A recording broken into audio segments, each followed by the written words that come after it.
Welcome, ladies and gentlemen, to another exciting episode. So, I didn't finish. Got you on that one. See, that is my beautiful wife right there. Look at her. She's hot, isn't she? Behave. No, I'm not hot right now. Well, the heat-wise, let's put it that way. It's comfortably warm. Yeah, it's cool today, people. Outside, it is actually cool. What's the temperature? I think it says 57. Why did it have to go and cool back down on us? Yesterday, it was in the 70s. 73, I think, or 74 it went to, I heard. And today, it's only in the upper 50s. Like, oh well. Maybe it'll hit 60 today before we... Yeah, that would be nice. So... Well, it feels better in the sun than it does in the shade. Yeah. Much better. What was it? Yesterday, I think, when I went to get the mail, or on the way back from getting the mail, I'm walking, and there's this dark snake. It's just a little snake. Just, you know, goes by right in front of me. And then today, when I went to get the mail, somebody got a package, and it wasn't me this time. Well, I forgot to tell you, warn you, too. And I looked at it, and I was like, oh my gosh, it's going to be heavy. But it wasn't. It was very light, I think. It's a paper box. Yeah. Not with paper in it. We had components of an Afghan. And it's like what you get printer paper in. She does, what do you knit or crochet them? I crochet them. Crochet, like, squares? You have one that I can show? There's in the stack over by the window. There. Here's a brown one. See? What do you do? Say again. You can either knit or crochet them. It's basically up to the person who makes them what the medium they use, but it has to be 6 by 9 inches. Oh, you see that? And then they put them together, and they make an Afghan. Oh, crochet them together? Crochet them together. Crochet them together and make an Afghan and send them to the wounded soldiers. Well, I shouldn't say soldiers, airmen. Well, but the program is closing down. Oh, well. Are they going to do it for somebody else now? There's just not that much of a demand for it anymore, and they're just stopping the program, the project.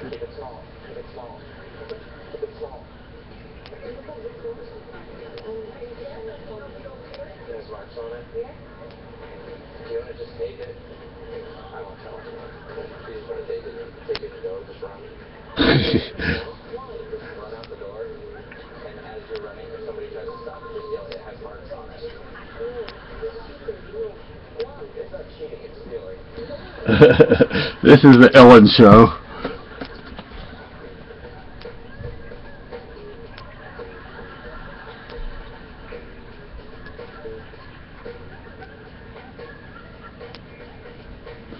Just stuff like Ed Bassmaster would do.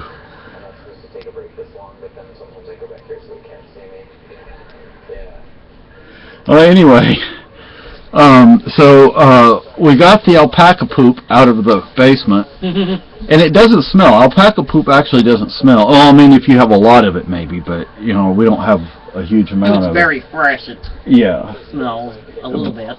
See, we got these. Sorry, the Ellen Show. This guy's working at a store, and he's doing all kinds of things. Yeah. And now he's like eating lunch right there on the counter. Sears, it's not like he works at Sears at the cash register. And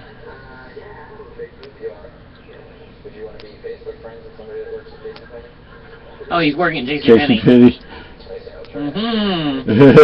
Anyway, so these containers, they're white with a blue lid, and then the lid screws on. They have different sizes, and we initially bought them to store food in, and like they're a gallon. Gallon. Well, we have one that's about yay tall, and then one that's like really big. The big one has alpaca poop, but it doesn't have any water in it. The smaller one has water in it, and what we do is we have a little yellow watering can, and we actually could use a larger watering can, but we could use a Haas style watering can. But anyway, either we need a larger watering can or we need 2 watering cans. And you pour a little of the liquid alpaca poop into it, and then you put water in it, and then you water your plants. And we're trying to get everything, going. It's springtime, and that one guy had the rototiller out today working on his garden area. The guy with the black pool that's so friendly. And the Pomeranian. Yeah. He had his tiller out in the garden. Now, to save money, I took one item off our order from Bountiful Gardens because I don't really think we have the space for it, even though I love growing it. Asparagus? No, crookneck squash, yellow crookneck squash. Well, what is it, vining? Yeah, it goes like everywhere. Squash and cucumbers always go everywhere. Yeah, but let me tell you something. I would grow that in my mother's yard, and like, oh my gosh, that is the best squash you've ever had. And I'm not a... Do you like zucchini? Well, see, that's what I was about to say. I'm not a big fan of squash, but that squash was good. Well, zucchini, I like to make bread out of it. Oh, yeah, that would be good. But and the thing is, the blossoms on this squash are also edible. Oh, they are? Yep. And I'm sure we can find a way to make a place for it or something. Yeah, I mean, I could put it back on the order. I mean, it takes like $2.50 off the order, and the order is like $15. Now, is lettuce? Does it have to be heritage or is it? Well, that's I hybridized. No, I put the open pollinated lettuce on there. I put non-bolting lettuce. Oh, I mean, like, is it like the leaf lettuce or the head lettuce? I think I put a mix. It's just like a mix of different lettuces. What's the red one that they use up here a lot in the salad greens? It's kind of bitter tasting. The bitter one. It's red, like apple red. Arugula? Arugula, is that it? I don't know. Did you want to grow that? I was just kind of wondering what it was. So kind of a bitter. Yeah. Ish. Now, what would be nice to grow would be some spinach. I like fresh, raw spinach. I don't like cooked spinach. I mean, I really don't like cooked spinach. I think it's gross. But take some spinach leaves, fresh, raw spinach leaves, put them on your salad. Bang. Oh, it explodes? And let's see, my wife wants those little tomatoes. What are the cherry tomatoes? So I put that on there. I like those. Yeah, so I put that on there, and I put the tomatoes that like shade. I so desperately want to grow Brandywine tomatoes. I wish we had a hot summer up here because I love tomatoes. I mean, if we had a place to grow Brandywines, they are so flavorful. Well, we could grow them on the north side of the house if we felt like it, digging up the slope out there because they'd get more sun on that side of the house. Yeah. I would think. On the south side. Well, that's the north side. Yeah, they get more sun though. You want things facing south. Yeah, but I mean, there's houses. Well, we've got a concrete blacktop parking lot on the south side of the house. Is what the problem is. Well, hopefully we can find one of those half whiskey barrels without it costing an arm and a leg. If we could find some used plastic or clay pots, that would be nice. Big ones, some big ones. We have our prickly pear outside. It's growing. Actually, one of the 2 prickly pears has some new growth on it. No, all choked up now. So is I think we only have like 4 or 5 things on the seed list. We have 2 types of tomatoes, the cherry and then the shade tolerant. And we have the lettuce mix. I know there's more than that. Anyway, I don't remember, but I think we should get us one of those little arrow garden machines for the herbs, because we keep it inside. you know, They're not cheap, but So, and the thing is, we really should have already got the seeds started, but they would be nice because they grow inside and outside both. yeah. And there's a thing you can buy. It's an aquaponics thing that you can do indoors, and so part of it you grow plants in, and then part of it you raise fish in. And it's not very big. I mean, it's compact. We would actually be able to put it in here. It would take up some room that it would be nice that it wouldn't take up, but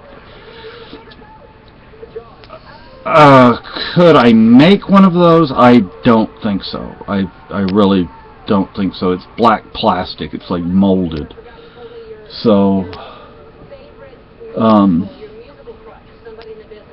so I've watered the plants with the alpaca poop, and we should probably go and get some more as soon as we have a chance, because I'm sure she's putting the poop out again by now.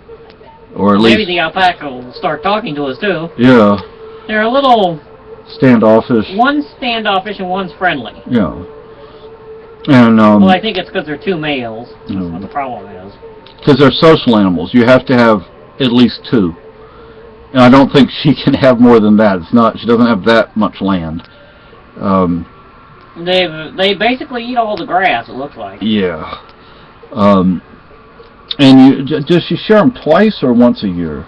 I don't know. I'm sure they don't appreciate being sheared. I used to work with sheep and goats and cattle, and oh gosh, they don't like it. They don't like. You don't have to shear cows. Yeah.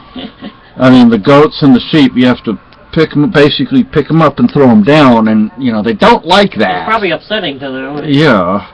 But the Angora goats, they get on all that hair and they get dirty, and the sheep get dirty too. Sheep are pretty dumb though. Goats are really smart. Cattle are pretty dumb.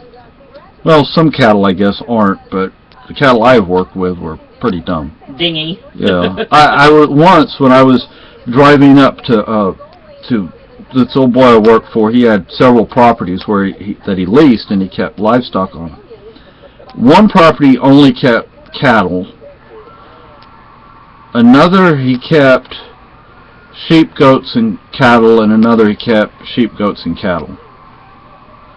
And one of those 3 places, one of the 2 places that he kept sheep, goat, and cattle, he also grew hay for feed. How he kept the livestock from eating it right out of the field, I don't know, but Did he have it fenced off? no, it wasn't fenced off. Hmm. But they didn't go over there. I remember plowing the field, and livestock never went over there. Surprised they didn't. No. But you had to cross over like a little creek, but I've seen livestock cross creeks before. So, and this was in the Texas Hill Country. Generally, ranchers don't like cattle and sheep, usually because one eats the grass differently than the other. One pulls it up from the roots, and the other... I think the sheep pull it up from the roots. And the cows just chew it off, bite it off. Bite it off, yeah, so it'll grow back. But, the goats, boy, oh boy, I'm talking about a smart animal. I mean, when they get loose, when they're gone, you're never getting them back. Yeah. Once, I was trying to get... I was young, I was in my late teens, early 20s, and I was like, I saw this goat.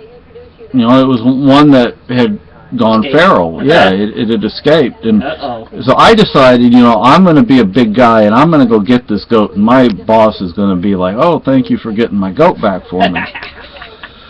Well, I see him down in this gully.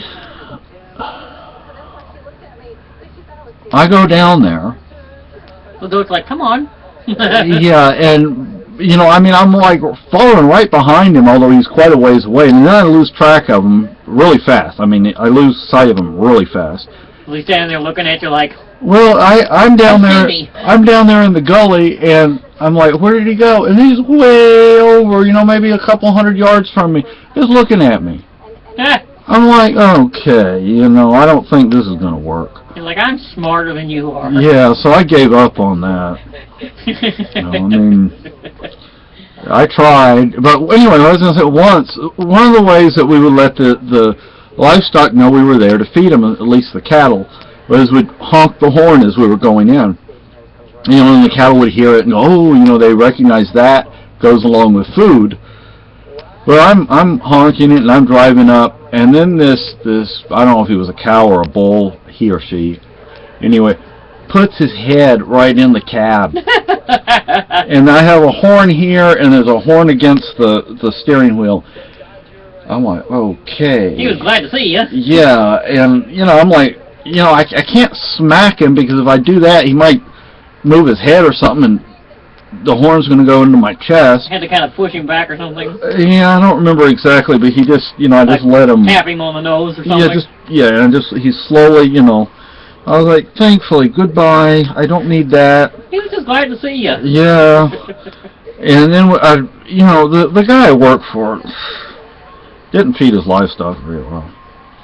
And then he'd complain about not being able to get money for his cattle when he took them to market. And I'm like, they're skin and bones. You know, the guy's not going to make any. Nobody's going to pay money for that. You know, I mean, it's kind of easy to figure out. You know, you're not feeding them. I mean, first of all, they're skinny. They're skin and bones. Okay, there's a reason for that. They're not just naturally skin and bones. I mean, they were just generic cattle. There was no specific breed. They're just generic. Black and white? All colors. Huh? All colors. Oh, I was going to say black and whites are Holsteins.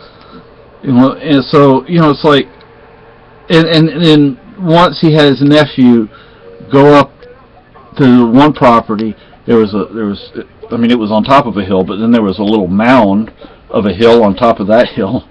And he had his nephew stay out there all weekend long with a rifle. Because he said, oh, it's the jackrabbits that are eating all the grass. His nephew stays up there all weekend long, doesn't see one jackrabbit. The jackrabbits weren't eating the grass. The livestock were eating the grass. The sheep and the cattle. The goats were pinned up, so they weren't the issue. Oh my. And what? Oh, I'm reading things on Craigslist. Oh. So it's like, can you figure out that you're not providing enough feed?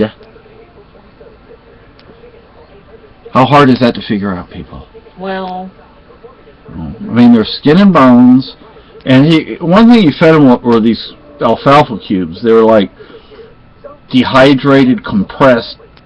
the animals didn't like them. No, I mean, they were hungry and they didn't want to eat that stuff.